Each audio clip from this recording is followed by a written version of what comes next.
So there's many reasons why people don't choose to start a business or something on the side that they can do to grow their income.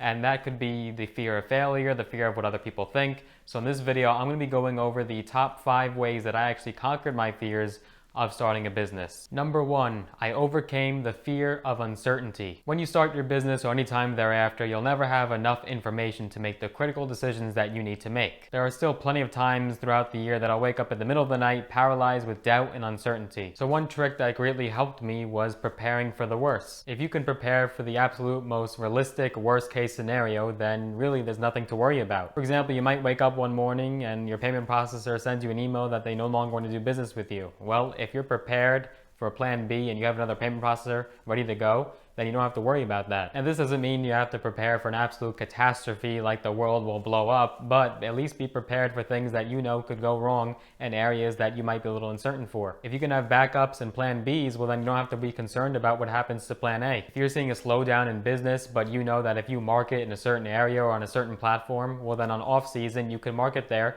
and you don't have to be concerned about what happens if you start to see a slowdown in business. As the saying goes, expect the unexpected. And when starting a business, especially in the beginning, things will go wrong. So if you know what can go wrong and you're willing to suffer that consequence, then go forward and move ahead with that calculated risk. You have to embrace uncertainty, and that will allow you to become naturally confident. This leads me to number 2. Get comfortable with being uncomfortable. In the corporate world, employees are basically compensated and rewarded for drawing inside the lines, getting along with coworkers, and essentially not rocking the boat. And if you've been with the same job and company for a while, there's a good chance that you feel pretty comfortable. You might be seen as an expert and you can fulfill your job requirements with your eyes closed, with your hands tied behind your back. But on the other hand, when you're your own boss and CEO, life can be very unpredictable. And more on that note, if you haven't seen the video yet where I describe the differences between an employee and an entrepreneur, you could see that video. The link will be in the description. You can click that link down below to see that video. I give you the differences between someone that owns their own business whereas someone that works for a company. So as a successful business owner, you have to embrace discomfort. There's no two ways about it. It's critical for you to realize that you're not going to be an expert at everything. Meaning as an entrepreneur, you don't necessarily have to do every single job and every single task. As an entrepreneur, you have to supplement people who will actually be able to do a better job than you in certain areas where you might find that you're weak. And if you haven't read the book yet by Napoleon Hill, Think and Grow Rich, it's a classic.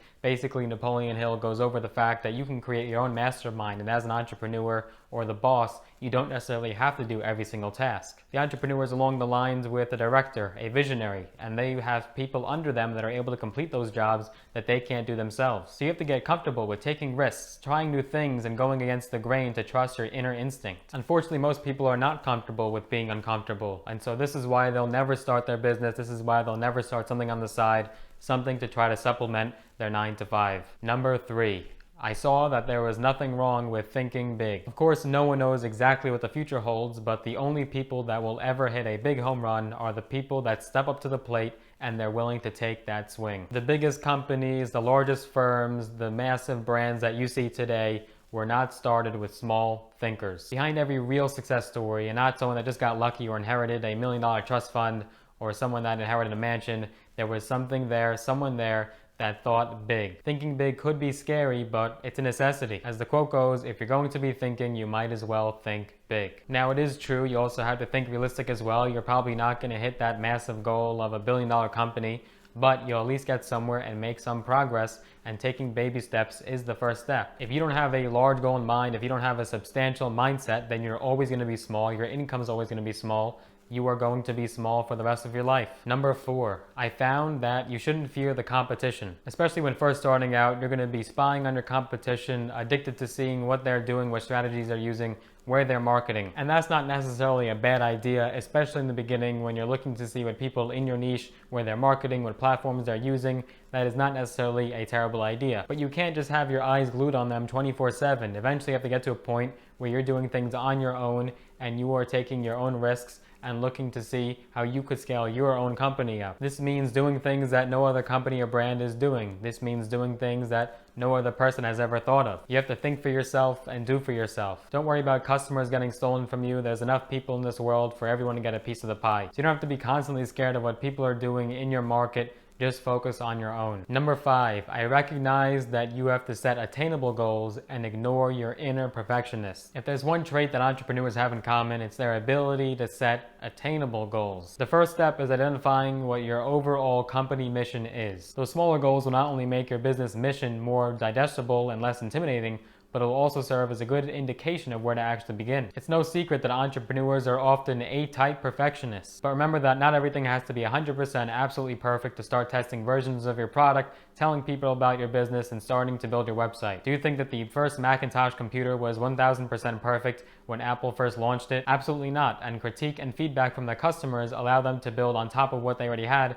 to make an even better product. Realistic goals are especially important when you're starting your business as a side hustle. Most people already have jobs and a daily life that they're managing already, so you have to make a change in your daily routine. So a good strategy is when you come home from work and you're starting to work on your side hustle, tell yourself that you have to get one single thing done that day. This could be anything from setting up a spreadsheet, looking up an idea, Googling a business name, making a phone call, anything at all, but you have to do that one thing daily. There's definitely an entire constitution's worth of fears that people have when starting their business, but you have no choice but to overcome those fears and just stop worrying and start doing. I want to hear your thoughts. Tell me down below some of the fears that you might have. It might not even be about entrepreneurship or starting a business, just some sort of a fear that you were able to overcome. Tell me down below. I'm curious to know. Hope you enjoyed that video. If you did, be sure to give it a big thumbs up, smash that like button. I greatly appreciate it. And if you haven't already, be sure to subscribe to my channel. I post videos every single week on my channel for you to enjoy.